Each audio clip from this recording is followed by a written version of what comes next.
నిజంగా కొన్ని కొన్ని విషయాల్లో ఎందుకు అంత రహస్యం మెయింటైన్ చేస్తారో, అసలు అంతగానం కొన్ని కొన్ని విషయాలు దాచిపెట్టాల్సిన అవసరం ఏముంటదో చాలా సార్లు నిజంగా అర్థం కాదు కూడా. ఇప్పుడు చంద్రబాబు నాయుడు గారి నివాసం ఉన్న కరకట్ట ఇల్లు ఏదైతే ఉందో, దాన్నే తీసుకుంటే అసలు 2019, 24 మధ్య ఆ ఇంటి చుట్టూ జరిగిన చర్చ, కేసులు, ఆ సందర్భంగా ఇటు చంద్రబాబు గారైనా, అటు లింగమనేని రమేష్ అయినా మాట్లాడిన మాటలు ఒక్కసారి మళ్ళీ రీకాల్ చేయండి. అప్పుడు జగన్మోహన్ రెడ్డి గారి ప్రభుత్వం ఒక కేసు పెట్టింది. Amaravati inner ring road alignment మార్పుల వెనక భారీ కుంభకోణం ఉంది అని, చాలా క్విట్ ప్రోకో ఉంది అని చెప్పి కేసు పెట్టారు.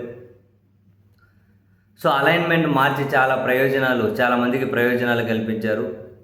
ప్రతిగా ఇప్పుడు లింగమనేని రమేష్కి భారీ ప్రయోజనం కల్పించారు అని చెప్పి అప్పుడు సిఐడి కోర్టుకు సమర్పించిన ఒక ఛార్జ్షీట్లో కూడా పేర్కొన్నారు. ప్రతిగా లింగమనేని రమేష్ గారు చంద్రబాబు నాయుడు గారికి ఇప్పుడున్న ఇల్లుని ఇచ్చారు అని చెప్పి ప్రధానంగా ఆరోపణలు. అప్పుడు లింగమనేని రమేష్ గారు ఏమన్నారు, అసలు ఆ ఇల్లు నాది కాదు, నేను ప్రభుత్వానికి ఇచ్చేశాను ఉచితంగా అన్నారు. ఉచితంగా ఇచ్చేశాను అన్నారు. మరి అప్పుడు ముఖ్యమంత్రి గారు ప్రభుత్వం నుంచి హెచ్ఆర్ఏ ఎందుకు పొందారు, హెచ్ఆర్ఏ ఎందుకు తీసుకున్నారో అప్పుడు చంద్రబాబు ప్రభుత్వం అని అడిగితే ఆ ప్రశ్నకు సమాధానం లేదు. ఇప్పుడేమో రెంటల్ అంటూ ఉన్నారు. ఒకవేళ రెంట్కి ఇచ్చి ఉండింటే అప్పుడు చంద్రబాబు నాయుడు గారు లింగమనేని రమేష్ గారికి రెంట్ ఇచ్చినట్లు ఇన్కమ్ ట్యాక్స్లలో లేదు, ఆ రెంట్ తీసుకున్నట్లు అప్పుడు లింగమనేని రమేష్ గారి ఇన్కమ్ ట్యాక్స్లలో చూపించలేదు. మరి రెంట్కి ఇచ్చారా, ఉచితంగా ఎందుకు ఇచ్చారు, అసలు ప్రభుత్వానికి ఇచ్చేస్తే ఇప్పుడు మళ్ళీ ఆ ఆస్తి నాదే అని ఎందుకు చూపెడుతూ ఉన్నారు? చంద్రబాబు నాయుడు గారు ముఖ్యమంత్రిగా ఉంటే మాత్రమే ఉచితంగా ఇస్తారా? ఈ ప్రశ్నలన్నీ ఏంటి ఇదంతా? అంటే రెండు తీసుకోలేదా?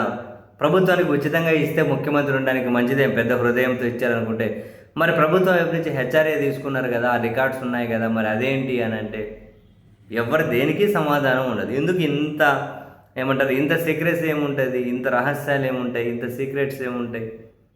రెంట్కి ఇస్తే రెంట్ కానీ, ఫ్రీగా గిఫ్ట్ కింద ఇచ్చాను ఏదో ఒకటి చెప్పొచ్చు కదా. సరే ఇన్ని రోజులు ఆ ఇల్లు ఎవరిది అన్నది పెద్ద రహస్యం. చంద్రబాబు గారి మేనేజ్మెంట్లో ఉందా, లింగమనేని రమేష్ మేనేజ్మెంట్లో ఉందా, అసలు ఎవరిది లేకుండా ఖాళీగా అట్లా పడి ఉందా పొరంబోగులాగా, ఏంటి ఏమీ తెలియదు.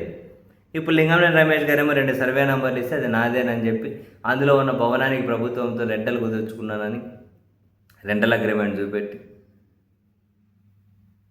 మరి ఇప్పటికైనా మరి రెంట్ ఇస్తున్నట్టు రికార్డ్స్ ఉన్నాయో లేదో మనకైతే తెలియదు. కానీ చూడ, ఒక ఇంటి చుట్టూ ఇన్ని రహస్యాలు ఎందుకు?